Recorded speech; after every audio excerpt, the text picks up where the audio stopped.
Coucou Sonia, donc pour t'expliquer, tu prends ton gros pot, tu mets un fond d'eau dedans, à cette hauteur-là. Tu vas rajouter 2 à 3 cuillères de sucre. Il faut surtout jamais utiliser d'ustensiles en métal parce que sinon ça tue le kéfir. Donc tu mets, moi je mets 2 cuillères, j'aime pas si c'est trop sucré. Tu mélanges bien et tu viens rajouter ton kéfir. Donc tu prends tes grains de kéfir sans prendre trop de l'eau. Tu mets dedans jusqu'à temps que ça fasse à peu près 2 ou 3 cm. Une fois que tu as mis tes grains de kéfir sur à peu près 2 ou 3 cm, tu rajoutes de l'eau quasiment jusqu'en haut.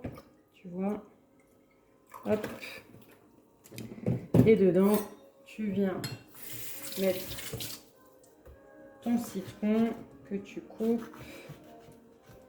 Tu peux enlever les pépins pour éviter d'en avoir après dans le kéfir. Voilà, tu as mis tes citrons dedans. Donc sur un gros pot comme ça, moi je mets un citron entier, mais tu peux mettre la moitié en citron, la moitié en orange pour changer le goût. Moi je préfère comme ça. Et je rajoute donc des figues moelleuses que j'achète bio. Le citron aussi est bio. Et là j'en mets 3 figues au fond.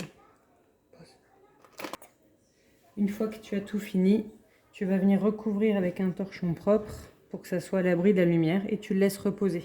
Tu peux regarder de temps en temps et quand tu vois que les figues sont remontées à la surface, tu filtres, tu nettoies le kéfir dans une passoire, surtout une passoire qui n'est pas en fer.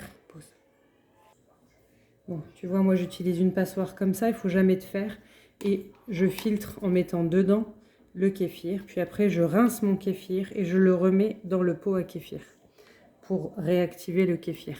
Allez, bon courage!